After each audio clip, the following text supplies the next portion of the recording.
by the 9 and 4. Welcome to the library. Today we will be exploring in a bit more depth technology, how it was developed and implemented within the realms. As always, this is not a full academic dive into the ins and outs of every gadget or innovation, but a simple primer to the general technologies available and how they fit into the day-to-day lives of the realms. Further entries will explore this and many other topics. Now, let us move on to the subject at hand, the technology of the realms. What can be difficult to initially grasp when looking at this subject is the strange fact that there doesn't appear to be a large distinction between what could be considered technology or magical artifice, nor can you easily define one from the other at a look. This is for a number of reasons. The most often overlooked is that most of these devices or constructs have been part of the realm since the earliest known histories. In the days long ago, before the reign of Vanson, even before the wars of Feather and Scale, the elder races shared many gifts with the younger races. Many of those could be easily termed as technology. However, as the elders were to guide and assist, not rule and command, the underlying secrets of their function or construction were not made known to those being gifted. To oversimplify an example, the Analar may have gifted a type of fireplace described in an earlier entry that serves to power other household amenities. However, they would not just hand over detailed instructions, forging secrets or the like to the younger races.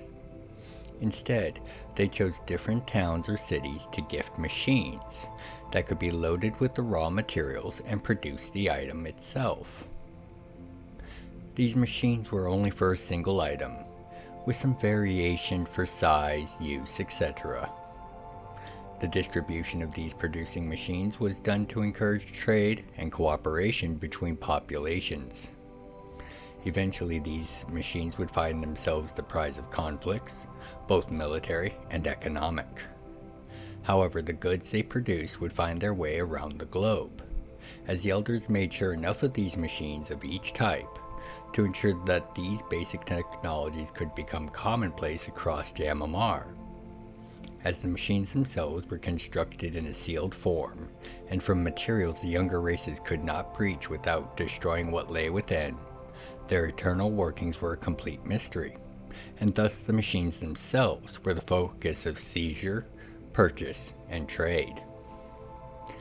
Eventually, the vast majority of them would find their way to Polaron, cementing the port city's prominence in trade and economic matters for millennia to come, extending even to today, having endured the wars of Feather and Scale, the reign of Vanson, and all the other calamities that occurred in the years after. Key to this was learning how the various products could be combined and prepared for use. A good example of this is what is commonly known as the homesteader's wagon. Obviously a wagon, this wheeled collection of devices contains the materials and resources required to construct a house along a preset design. Just find a fairly level location, lower the wagon by removing the wheels, and after about an hour's work to set things up and activate the mechanisms within, the wagon will construct a house with a fireplace, basic plumbing including hot and cold water with both a restroom and a kitchen, and the waste disposal those require. Also included is a pantry that can produce basic stocks of highly nutritious but rather bland food, and store foodstuffs for extended periods, as well as a multi-tank water storage producer and heater. The fireplace serves as the power for these devices, with an indicator on the mantle to gauge the amount of energy in the house, along with a set of controls that regulate how much of the fire's heat or energy is being absorbed for the house's features, and how much will radiate out to warm and light the house.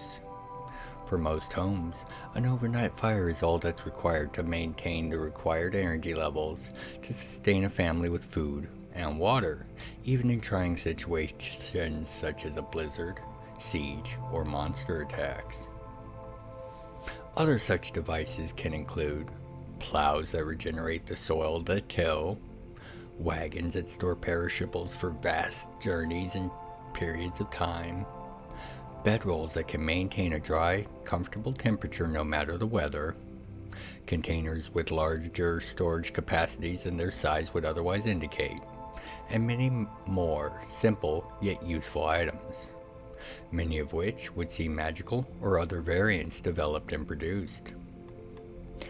Many spells and magical effects were in fact designed to replicate the boons granted by these elder gifts, as secrets of their proper production had been so effectively concealed from the younger races, thus serving the purpose of guiding the realms and her people to discover their own ways to meet the challenges that life will undoubtedly place in their way, while ensuring a certain level of basic comfort would be available, to allow the younger races a firm grounding from which to face these challenges and build their civilizations.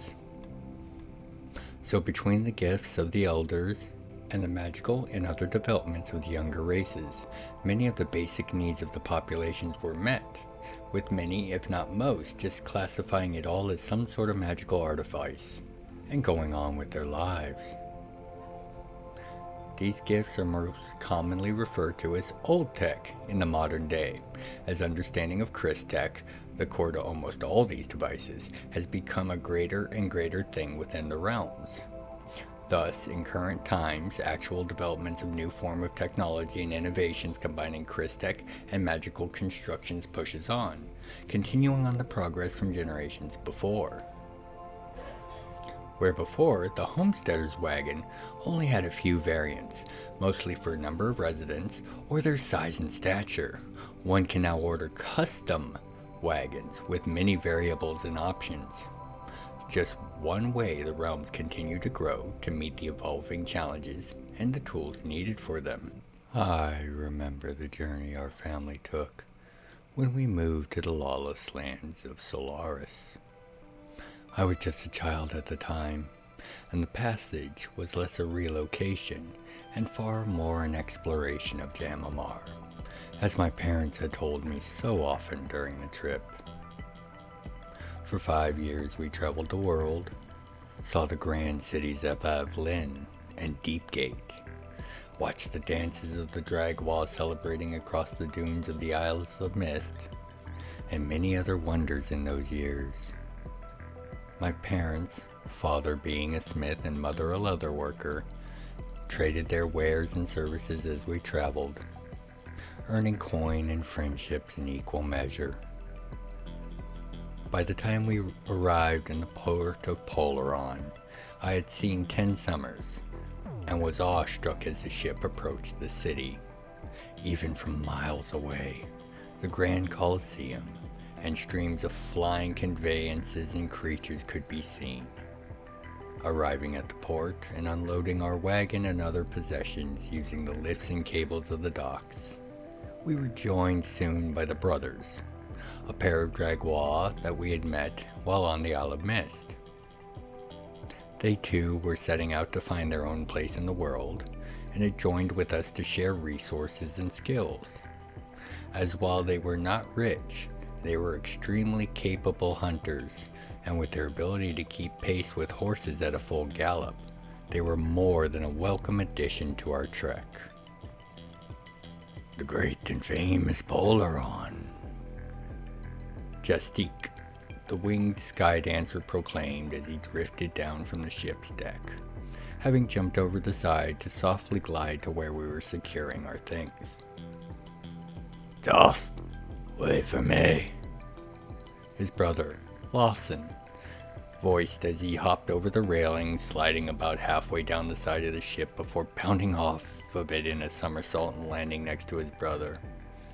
He lacked his brother's rings, but was able to run and leap as well as his brother could fly or dive. "Boys, settle down and act like you aren't fresh-shelled."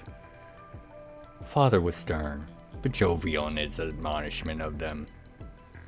While the both of them stood nearly 7 foot tall, they were only a year or two older than myself, and had come to defer to father or mother when called to task.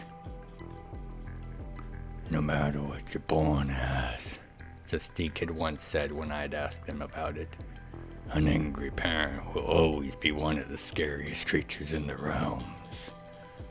Don't you doubt it. Where are we going first? There was so much to see and do. I had a flyer with a map of the city and places already marked out.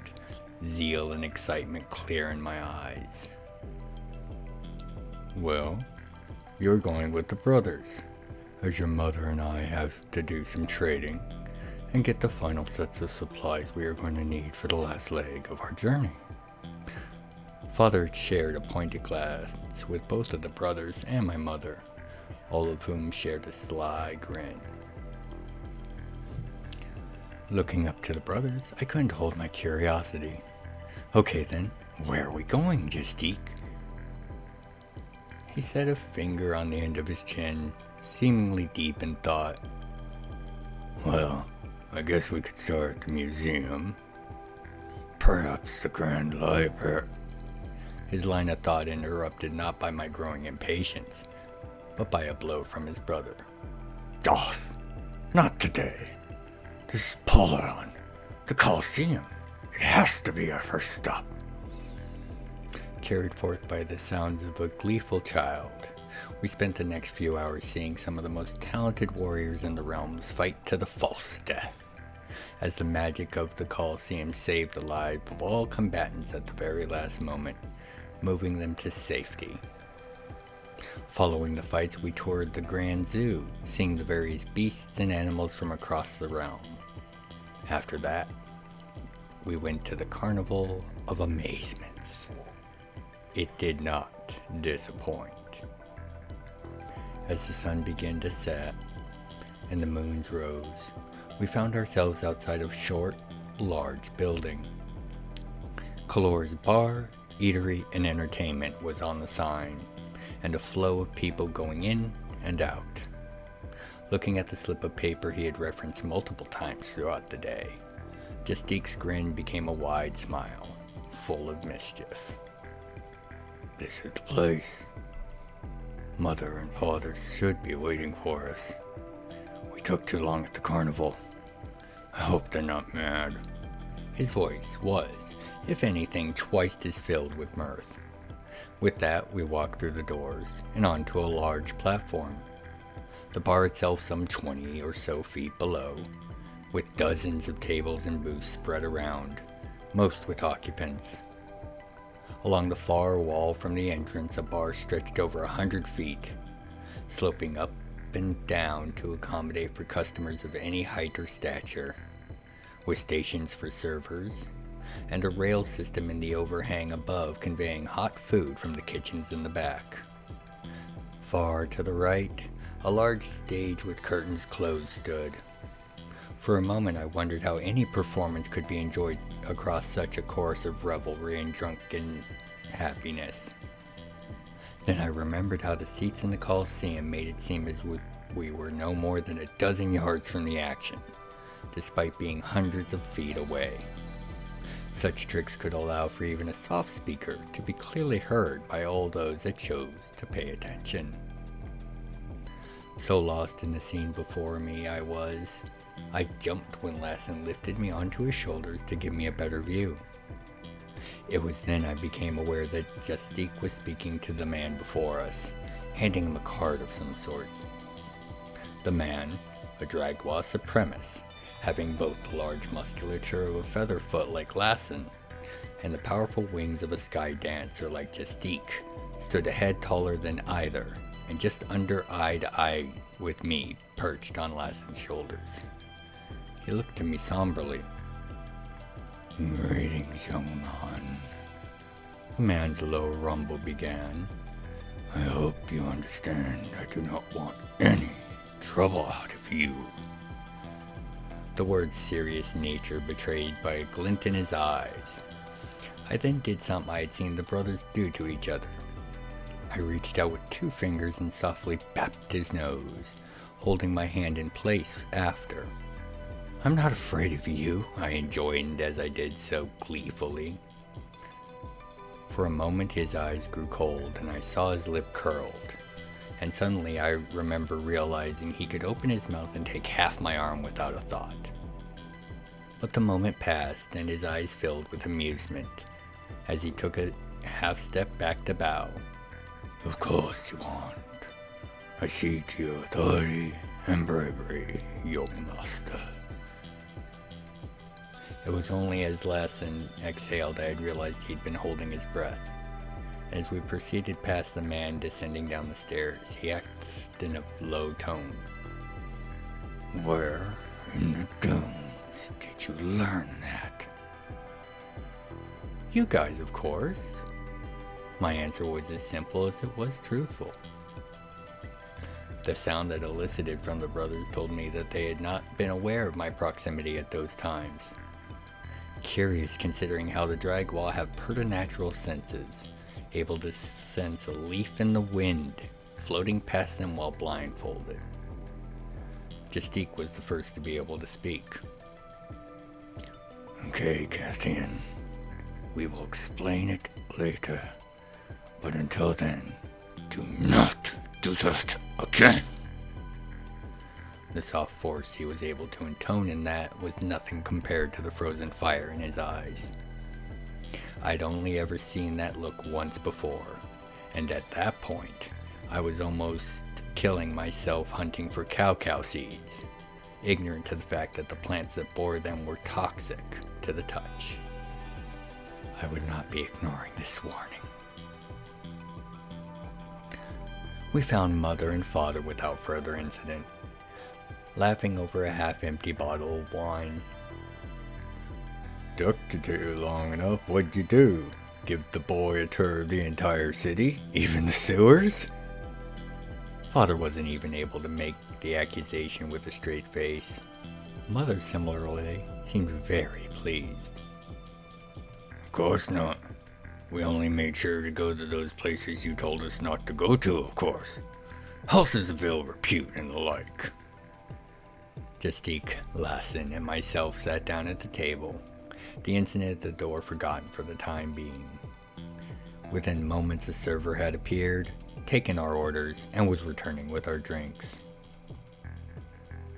We made a very good turnover on those last sets of tools and bags, Father began, beaming. Enough to spend a little extra on the homestead wagon. Everyone will be getting their own room. The brothers and I were elated, and the good news hadn't ended there either.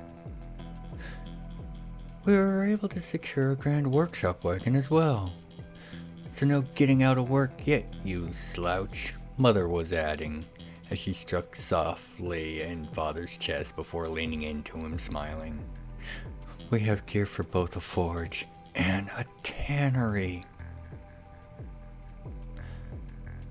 We enjoyed a full meal, with roasts and sweet vegetables filling me as much as I thought possible, only to have everything go seemingly quiet as a small cake was set before me.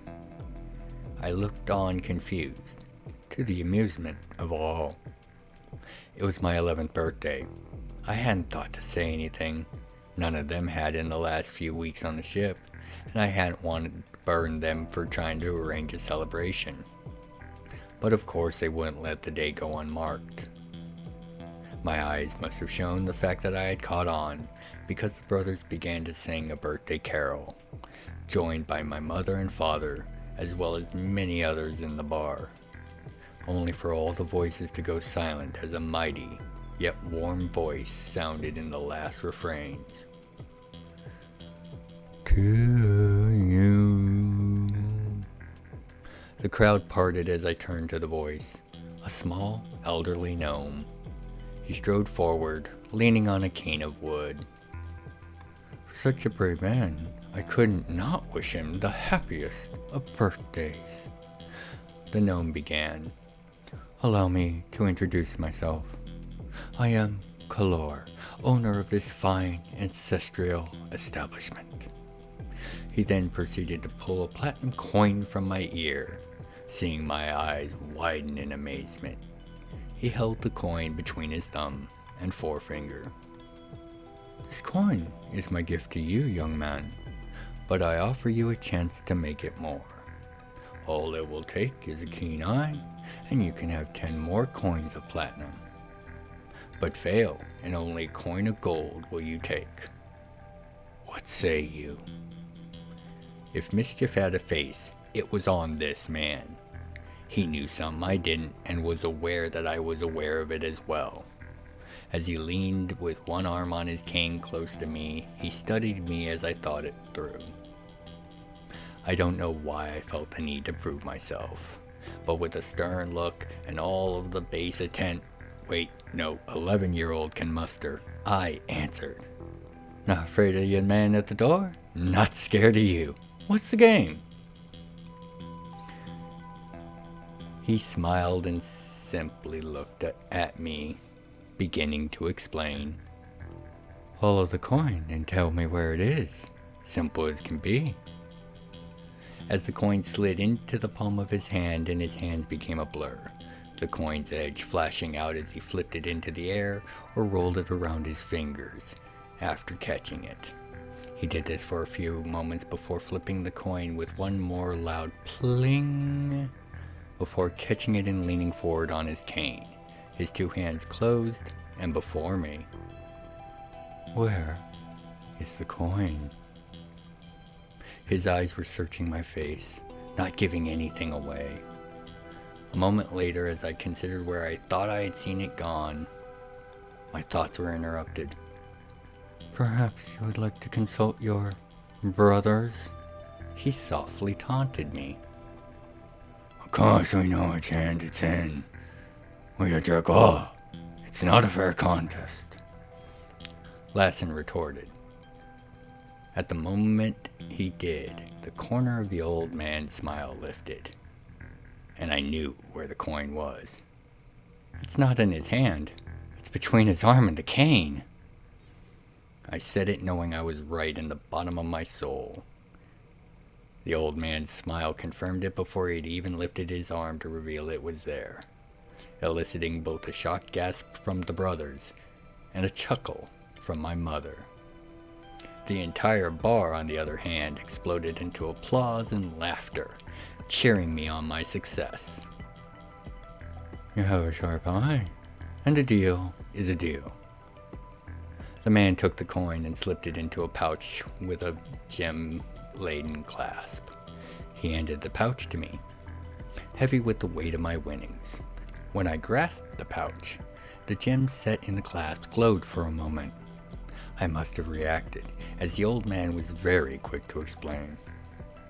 No need to worry. That is just the purse's tuning to you.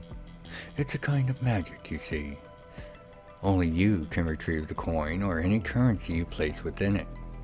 He smiled a bit wider. Have a wonderful birthday and safe travels on the rest of your journey. He looked to my parents and brothers as he finished.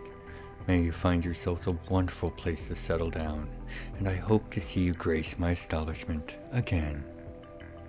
He finished with a soft bow, turned, and seemed to melt right into the crowd.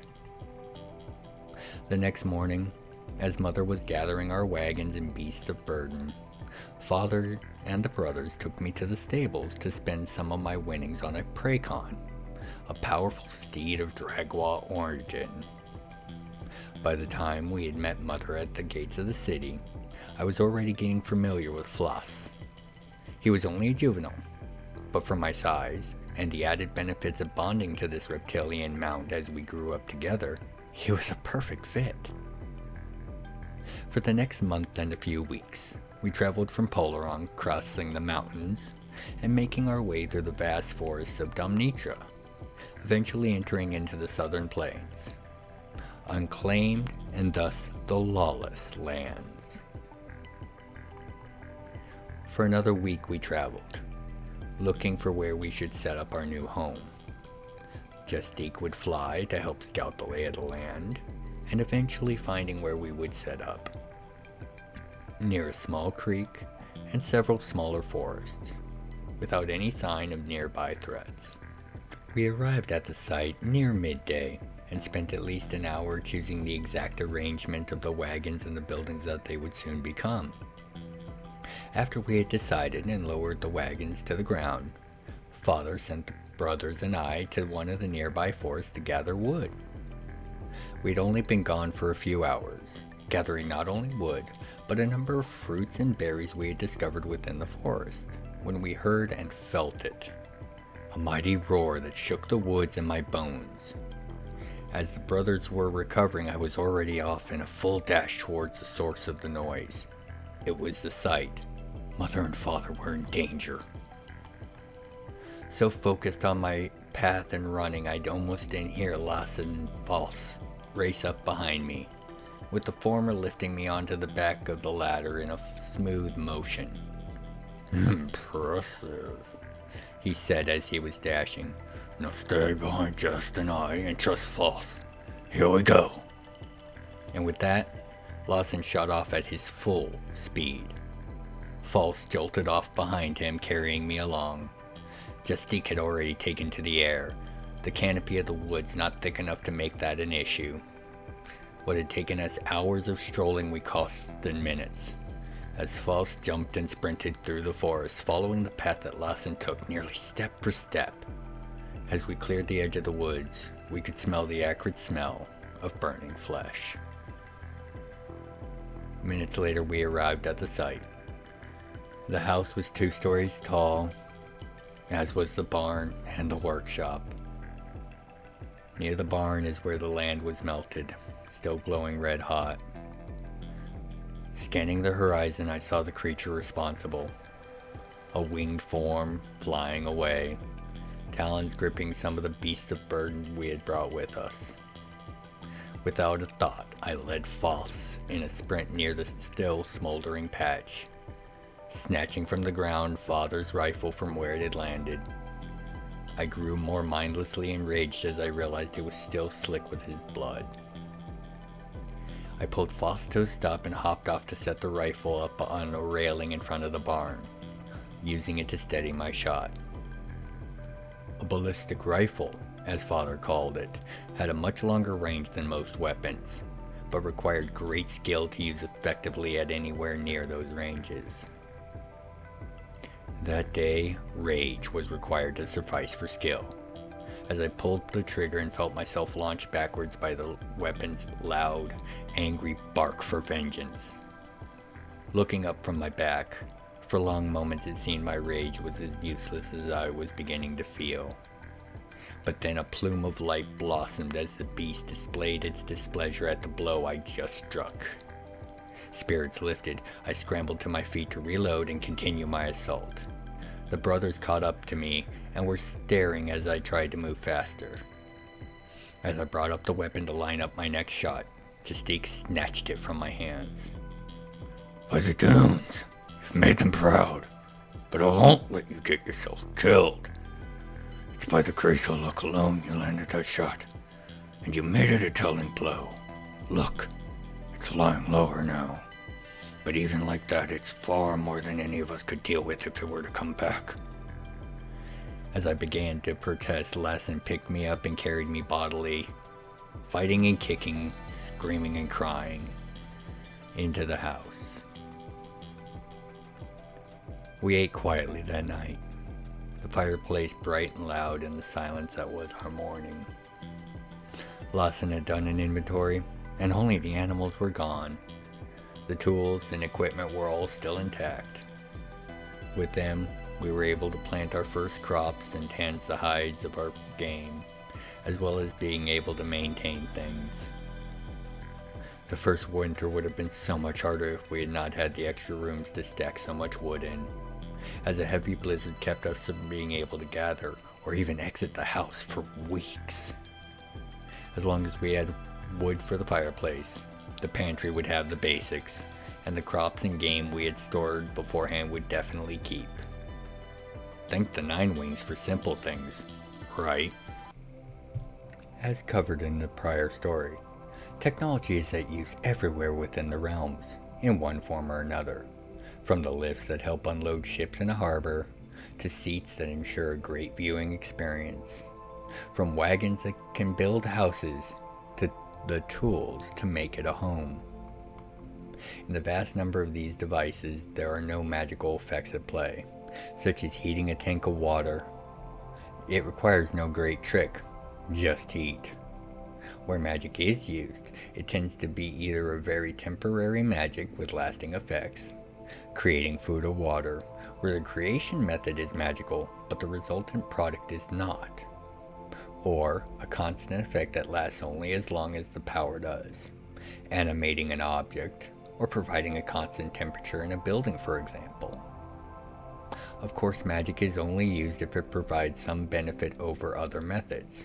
Normally, this is in size or space, as environmental controls are much easier to make happen with magic than otherwise, for example. But there are those that have found ways to do many of these things without the use of magic, just raw Crystech, allowing for use in dead magic zones or other such areas.